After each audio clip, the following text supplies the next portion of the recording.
नमस्कार, आप देख रहे हैं टीवी 100। मैं हूं आपके साथ बसंत शर्मा। तो चलिए बुलेटिन की शुरुआत करेंगे। उत्तराखंड में भू कानून की मांग काफी लंबे समय से चलती आ रही है, जिसे लेकर मुख्यमंत्री पुष्कर सिंह धामी ने पिछले साल 2021 में एक समिति गठित की थी और उस समिति से अपनी रिपोर्ट सौंपने को कहा था, जिसकी रिपोर्ट अब समिति ने सरकार को सौंप दी है। मुख्यमंत्री पुष्कर सिंह धामी ने कहा कि हमें भू कानून को लेकर रिपोर्ट मिली है और इसमें जो भी जरूरी होगा संशोधन किया जाएगा।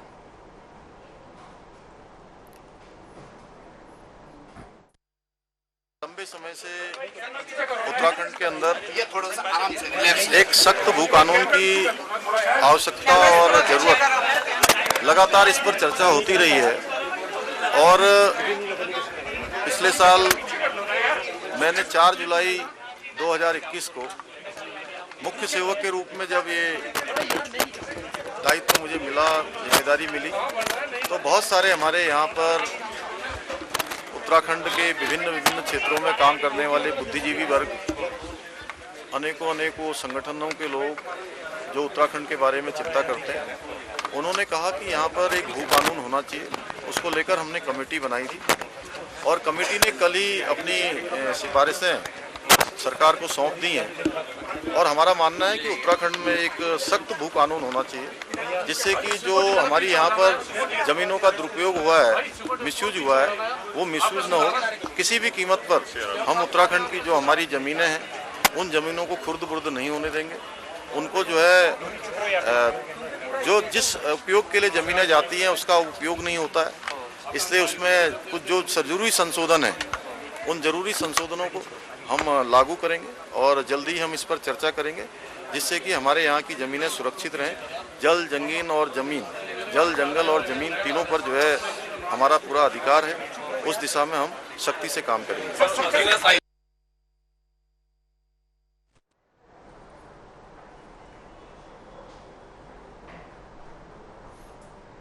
चलिए खबरों में आगे बढ़ेंगे। पौड़ी के बुरांसी देवार कांडा समेत अन्य गांव के लोगों ने वन विभाग से गुलदार के आतंक से निजात दिलाए जाने की मांग की है।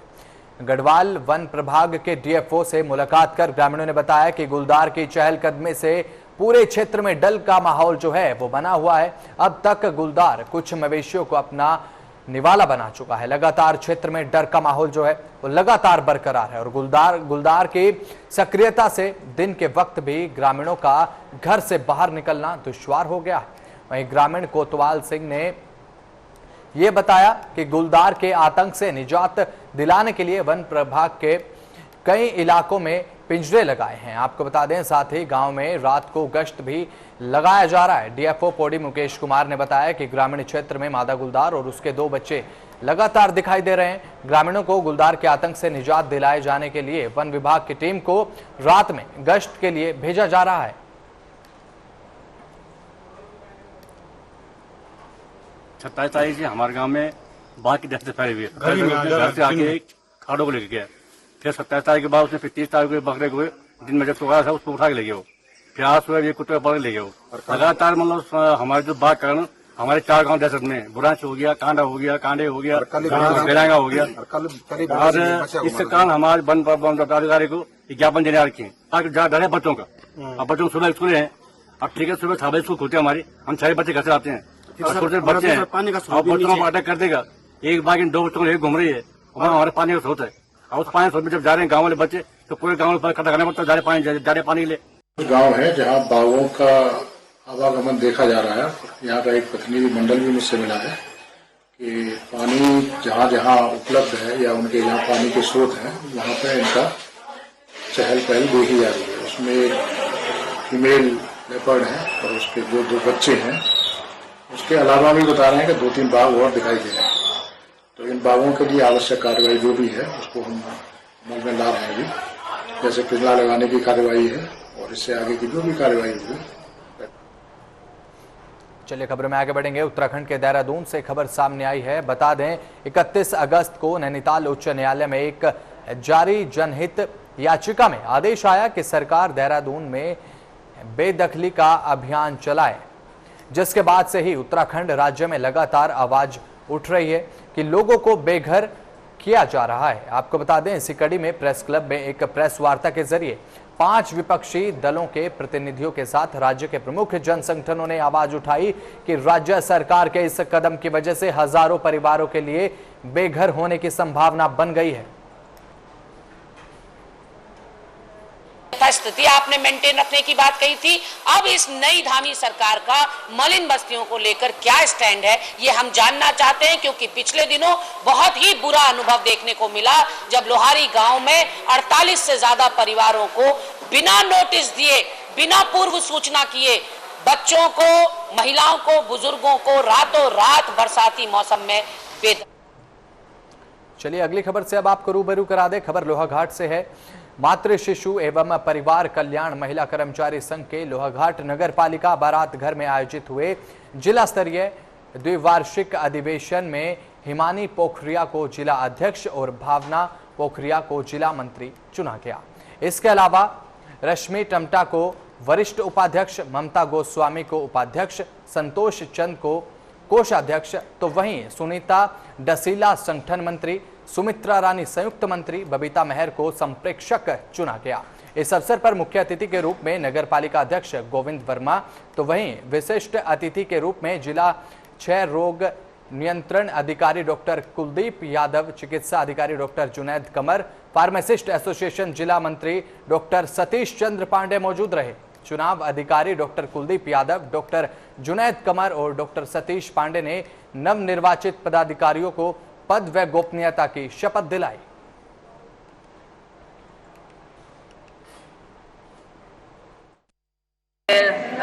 मातृ शिशु एवं परिवार कल्याण संघ में अध्यक्ष के रूप में मेरा चयन आज हुआ है और मैं आप सभी बहनों का इसके लिए आभार व्यक्त करती हूँ। आप लोगों ने इतना विश्वास के साथ मुझे ये पद दिया है और मैं पूरा मेरा प्रयास रहेगा कि मैं आप सभी की इच्छाओं पर, आप सभी के उम्मीदों पर मैं खरी उतरूं और ये हमारी जो पूरी टीम है, ये हमारी पूरी टीम मिल करके एक बहुत अच्छा काम करने का पूरा हमारा प्रयास रहेगा। लेकिन हाँ, साथ ही साथ ये भी जरूर कहूंगी कि बिना आप लोगों के सहयोग के हम कुछ भी नहीं हैं, क्योंकि अकेला आदमी कुछ भी नहीं कर सकता है, संगठन में ही शक्ति होती है। हम बचपन से ही कई कहानियां हमने सुनी है कि एक लकड़ी दी थी तो एक लकड़ी तुरंत टूट गई थी, लेकिन पूरा का पूरा जब लकड़ी का गुच्छा होता है, पूरा जब बंडल होता है तो उसको नहीं तोड़ सकते हैं। वो चीज हमने ध्यान में रखनी है। महिलाएं किसी से भी कम नहीं होती हैं, महिलाओं में बहुत शक्ति होती है। महिलाएं तो जननी हैं, हम ही तो हैं जो कि पुरुषों को भी जन्म देती हैं। हम ही से जन्म लेकर के वो पुरुष सबल होते हैं। इस देश के एक नागरिक के रूप में, एक मजबूत नागरिक के रूप में उनको तैयार करने का काम हम महिलाओं का होता है। तो चलिए खबरों में आगे बढ़ेंगे। उत्तराखंड के मसूरी में एकमात्र उप जिला चिकित्सालय में डॉक्टरों के साथ ही स्टाफ, नर्स और सफाई कर्मचारियों की कमी चल रही है। बता दें कि यहाँ सिर्फ मसूरी नहीं बल्कि जौनपुर, टिहरी, उत्तरकाशी, धनोल्टी आदि क्षेत्रों से भी लोग आकर अपना इलाज करवाते हैं, जिसके चलते वार्ड बॉय द्वारा ही मरीजों को इंजेक्शन लगाए जा रहे हैं, जिससे कि मरीजों की जान का खतरा लगातार बना हुआ है। हालात यहां तक हैं कि अपना इलाज करवाने के लिए आए मरीजों को सुविधाएं न मिलने के कारण देहरादून के अस्पतालों की ओर रुख करना पड़ रहा है। जानकारी देते हुए पूर्व पालिका अध्यक्ष मनमोहन सिंह मल ने यह बताया कि क्षेत्र के लाखों लोग इसी अस्पताल पर निर्भर हैं, लेकिन यहां पर जिस प्रकार के हालात हैं उससे ऐसा प्रतीत होता है कि मरीजों की सुध लेने वाला कोई नहीं है।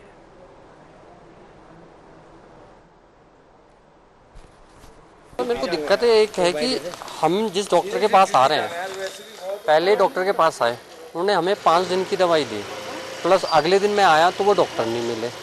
ठीक है, फिर इन्होंने कहा कि आप दूसरे डॉक्टर को दिखा लो। फिर हम उन डॉक्टर के पास गए, उन्होंने कहा कि 3 दिन बाद आओ हमारे पास। मैं उन डॉक्टर के पास 3 बाद आया तो वो अगले दिन वो भी नहीं मिले जिस दिन मैं आया।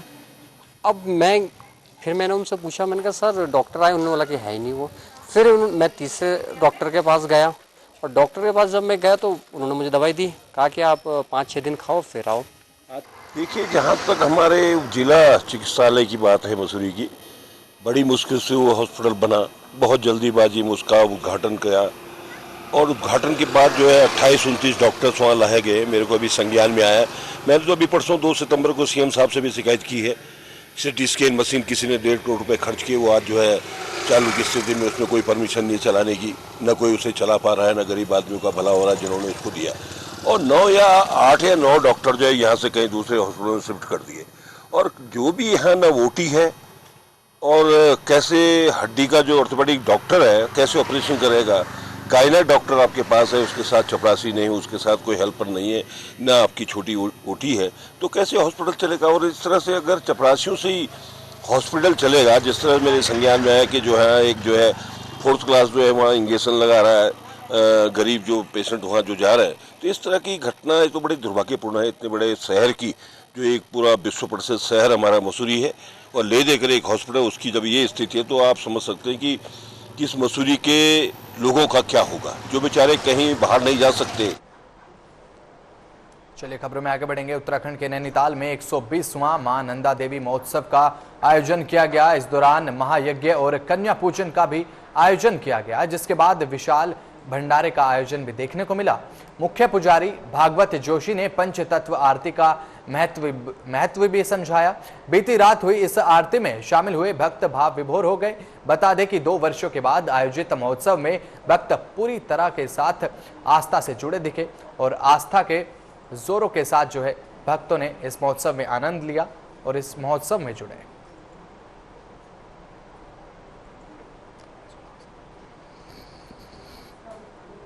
सर्वमंगल मांगल्ये शिवे सर्वार्थ साधिके शरण्ये त्र्यंबके गौरी नारायणी नमोस्तुते।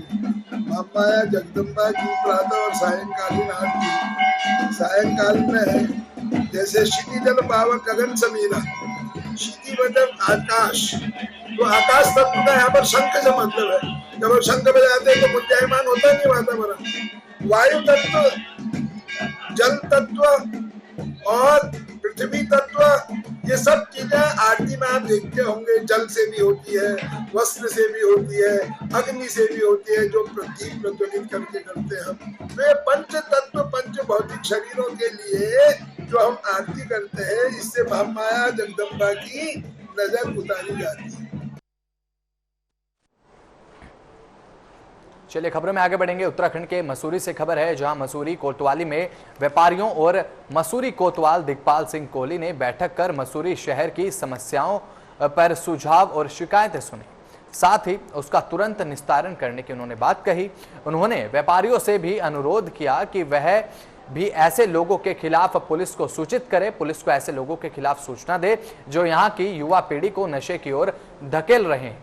मसूरी कोतवाल दिग्पाल सिंह कोहली ने बताया कि व्यापारियों ने उन्हें कई सुझाव दिए हैं, साथ ही मसूरी शहर में नशे के कारोबार पर अंकुश लगाने के लिए पुलिस लगातार प्रयास कर रही है और ऐसे क्षेत्रों को चिन्हित कर रही है जहां नशे का कारोबार पनप रहा है। तो वहीं व्यापार संघ अध्यक्ष रजत अग्रवाल ने कहा कि नशे के बढ़ते प्रचलन को लेकर पुलिस और व्यापारी मिलकर काम करेंगे।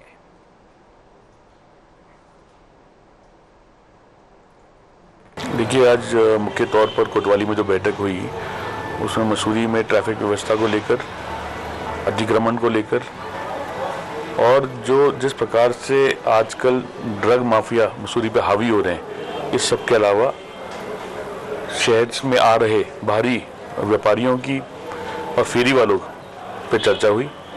और हमें पूरा विश्वास है कि इस बार तो कोतवाली है और हमारे प्रभारी निरीक्षक कोहली जी जो हैं वो ड्रग माफिया को, ड्रग के पूरे प्रचलन को मसूरी में जो अत्यधिक रूप से company garden, Guru Nanak school, camels bag, बड़े मोड़, झड़ी पानी में जिस प्रकार से आज ड्रग माफिया का, ड्रग बेचने वालों का, लेने वालों का कार्य बढ़ा है, मात्रा बढ़ी है, उसको एक ज़रूर कहीं ना कहीं एक कड़ी निगरानी करते हुए रोकेंगे। अभी हमने ये पहली बैठक रखी है।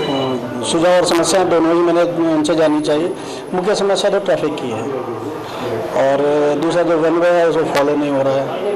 कुछ जो डैमेज और अनयूज्ड व्हीकल्स हैं सड़क किनारे खड़े हैं, उनको अलग करना है। ये शिकायत जनता की है और हमारा जो मुख्य बात हुई है उनसे नशा उन्मूलन हुई है जो आज ड्रग्स का बढ़ रहा है। दूसरा ट्रैफिक में हम जो सुधार कर सकते हैं वो हमने उन्हें बताया और अभी कुछ और सुझाव करने हैं जिसमें मैंने टैक्सी यूनियन और ये 2 व्हीलर जो टैक्सी वाले हैं इनसे बात करने में ऐसी समस्या हो रही है। तो आज इन लोगों से सुझाव लेने के बाद अब मैं अगली मीटिंग। चलिए खबरों में आगे बढ़ते हैं। उत्तराखंड के चंपावत में ऑपरेशन क्रैकडाउन व नशा मुक्त उत्तराखंड 2025 अभियान चलाया गया। जिसके तहत पुलिस ने एक चरस तस्कर को गिरफ्तार किया। साथ ही पुलिस ने तस्कर के कब्जे से 3 किलो 270 ग्राम चरस बरामद की। एसपी देवेंद्र पिंचा ने बताया कि ऑपरेशन क्रैकडाउन के तहत पुलिस टीम ने अमोरी खटोली मोटर मार्ग में चेकिंग के दौरान पचनई निवासी को गिरफ्तार कर जेल भेज दिया है। आपको बता दें तो वहीं पुलिस टीम में सीओ चंपावत बीसी पंत, प्रभारी कोतवाल चंपावत योकेश चंद्र, मनीष खत्री एसओजी प्रभारी, एसआई देवेंद्र बिष्ट, कांस्टेबल अशोक वर्मा शामिल रहे।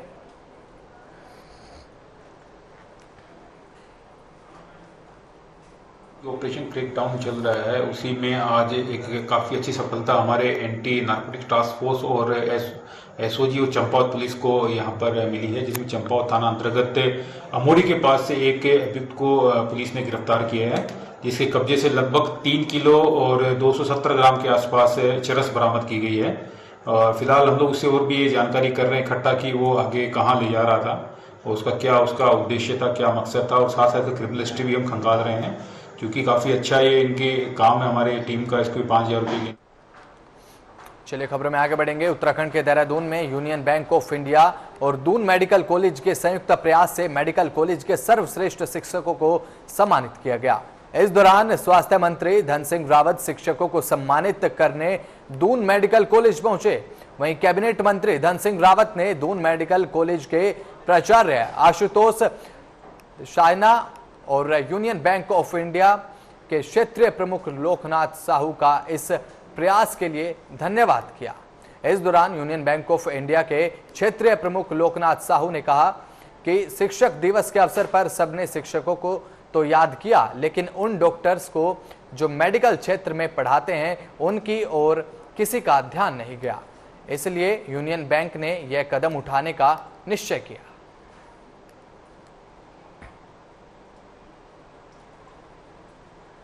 आज बड़ी खुशी की बात यह है कि यूनियन बैंक ऑफ इंडिया के सौजन्य से दून मेडिकल कॉलेज में शिक्षक सम्मान का कार्यक्रम रखा गया था। इसमें हमारे जो 4 उत्कृष्ट टीचर हैं, जिन्होंने कि मेडिकल शिक्षा के क्षेत्र में बहुत अच्छा पठन पाठन का काम किया, उनको सम्मानित किया गया। मैं यहाँ के प्राचार्य जी को भी और अपने साहू जी जो हमारे पूरे यूनियन बैंक के जो है पूरे गढ़वाल रीजन के जो है चीफ हैं, उनको धन्यवाद देना चाहता हूँ। देखिए, ये तो शिक्षक दिवस पालन करते हैं, लेकिन हमने कहीं मेडिकल कॉलेज डॉक्टर्स को हम भूल जाते हैं। जो है वो डॉक्टर्स जो है वो सेकंड गॉड है, भगवान का दूसरा रूप जो है डॉक्टर्स। तो हमें सोचा कि यूनियन में हमने डिसाइड किया कि आज government Doon college medical college Dehradun में हमें कुछ शिक्षकों को कुछ सम्मानित करें। तो हमें और हेल्थ मिनिस्टर, कैबिनेट मिनिस्टर आए थे और हमारे साथ कुछ टाइम बिताया, हमें बहुत खुशी लगा और ऐसे कार्यक्रम हम चालू रखेंगे। इंडिया पैन इंडिया पे हर जगह पे टीचर्स डे सेलिब्रेट कर रहा है, हम चाहे केवी स्कूल हो, प्राइमरी स्कूल हो, चाहे मेडिकल कॉलेज हो। तो ये हमारे बड़ा प्रेस्टिजियस मौका था कि हमें यहाँ गवर्नमेंट मेडिकल कॉलेज ने ये फैसिलिटी दी और इस तरह का हमें एक अपॉर्चुनिटी दी ताकि हम यहाँ पे आएँ और जुड़ें इन लोगों के साथ में और इस प्रोग्राम को कंडक्ट करा सकें। और हम आपसे सहयोग, हम ये भी रिक्वेस्ट करेंगे सबसे कि आगे भी हमें इस प्रोग्राम का इस तरह का मौका मिलेगा। यूनियन बैंक हमेशा इस तरह का प्रोग्राम। चलिए खबर में आगे बढ़ते हैं। खबर उत्तराखंड के कोटद्वार से है, जहां नदी किनारे बसे लगभग 15 से 20 घर डर के साए में जीने को मजबूर हैं। बरसात के मौसम में नदी का जल स्तर बढ़ने से वहां रहने वाले लोगों में भय की स्थिति पैदा हो गई है। नदी में पानी आने से लोग अपने घरों में कैद होने को मजबूर हो गए हैं। बरसात में नदी ने रौद्र रूप ले लिया है, जिससे नदी का जल स्तर लगातार बढ़ता जा रहा है और इतना अधिक बढ़ गया है कि नदी का पानी लोगों के घरों तक में घुसने लगा है, जिस कारण लोगों को काफी परेशानियों का सामना करना पड़ रहा है। वहीं स्थानीय निवासियों का यह कहना है कि प्रशासन ने इनके कोई सुध नहीं ली। नदी में तेज बहाव के कारण लोगों को सुरक्षित स्थान पर जाना पड़ता है, जिससे उनका जीवन अस्त व्यस्त हो जाता है। स्कूली बच्चों को भी अपनी पढ़ाई छोड़कर घरों में बैठना पड़ता है। ये लोग लंबे समय से रास्ते की मांग कर रहे हैं, लेकिन इनकी ओर कोई ध्यान देने को तैयार नहीं है।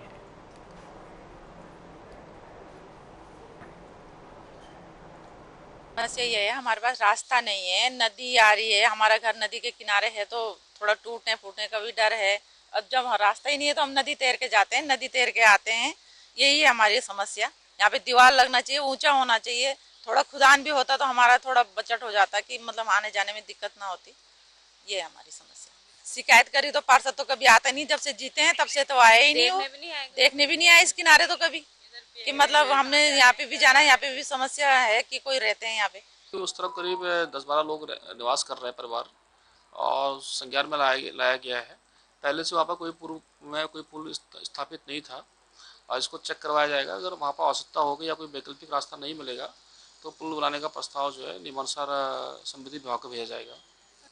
नहीं, अगर वहाँ पर रास्ता बन जाता है तो विस्थापन की कोई आवश्यकता होगी नहीं।